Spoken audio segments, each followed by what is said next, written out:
You know what I like about coming to these cities and towns around the country?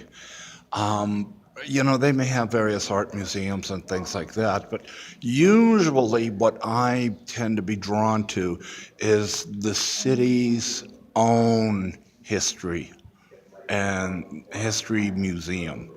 And this is the Springfield History Museum. And wow, I'm learning a lot here. Springfield, it seems, to have a very major history in the advent of the automobile. Um, they have had quite a history here in creating automobiles that were horseless. Okay, it was first horseless carriage, Dorier. Okay, um, 1892, 1893, and then he pals with Stevens, and they kind of pump up the pump up the volume. Um, Very nice. Okay, Duryea, and then Stevens Duryea comes. All these being made in Springfield here. Now with cars, eventually, without the horse, you need the gasoline. And you need gasoline pumps. Well, on the scene comes Gilbert and Barker, a company here from Springfield. Okay? And they create a major pump that is quite recognizable. It's like an early Texaco. And here,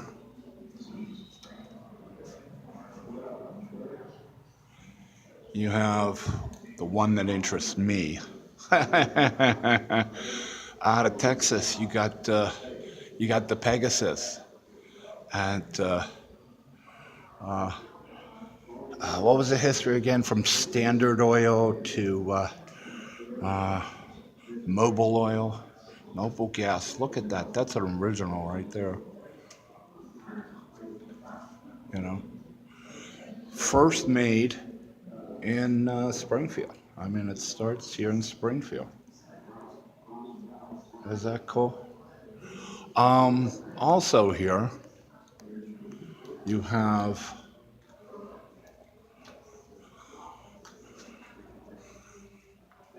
Everett Barney's, 1899. Okay, look at some of the gems he made. The Knox Automobile Company, his company. Look at this. These are all fueled by the gasoline and pumped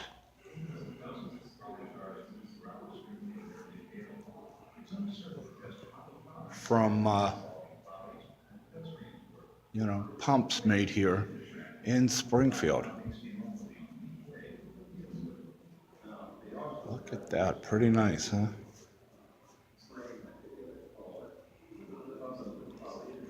Pretty impressive. A lot of automobile history here in Springfield, you know.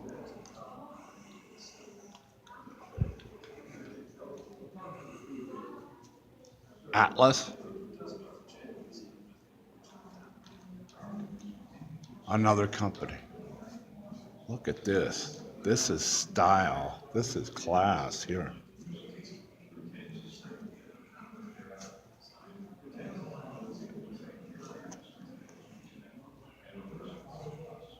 Take a peek at that one. That's something. All these are Springfield companies. Okay? A lot of cars here, a lot of manufacturing. Okay? Like gas, you also need tires for the car. You know? The Fisk Rubber Company, Chicopee.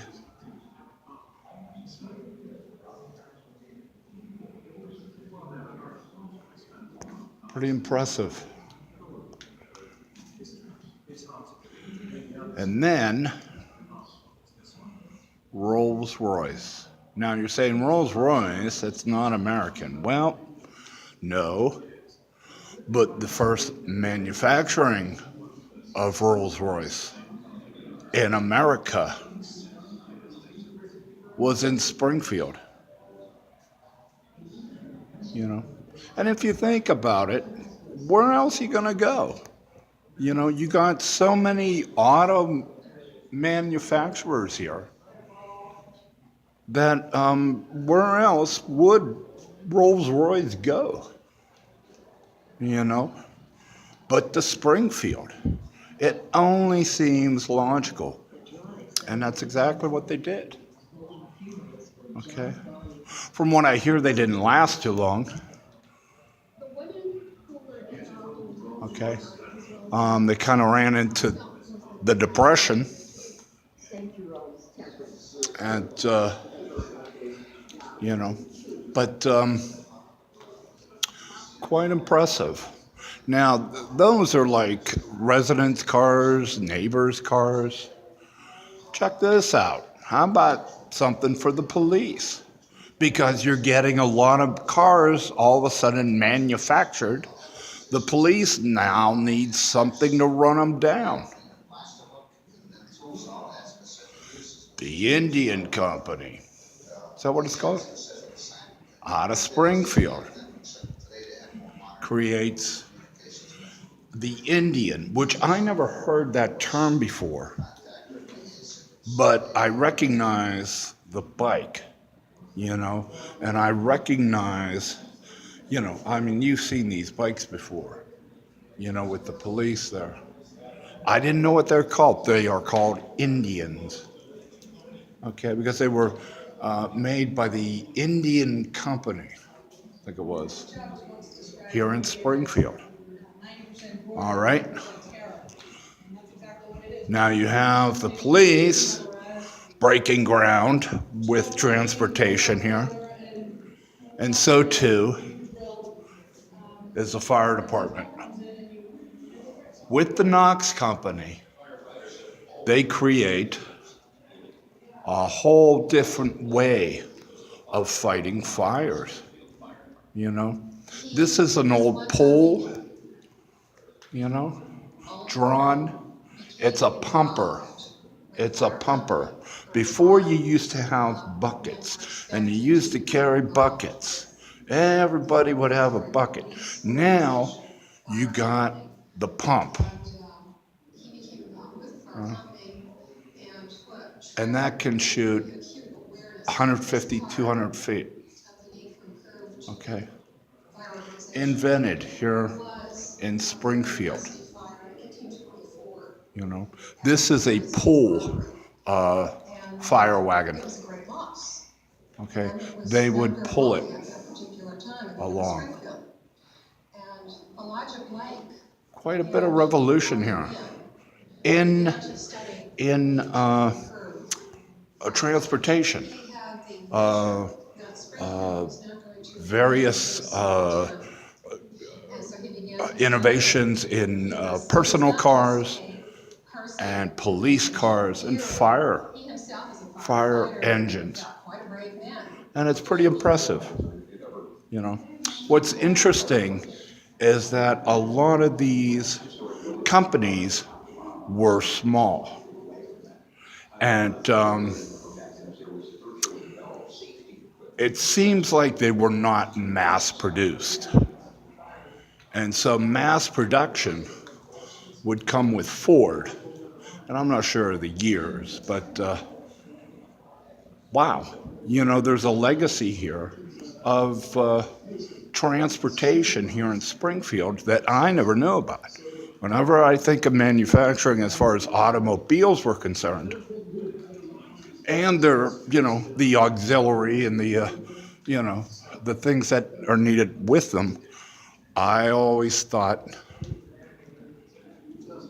Detroit. You know, but here you got a lot of companies that were designed and manufacturing seemed to be very piece by piece, you know, and quality was certainly made before Ford got hold of the process and seemed to change the image of Detroit.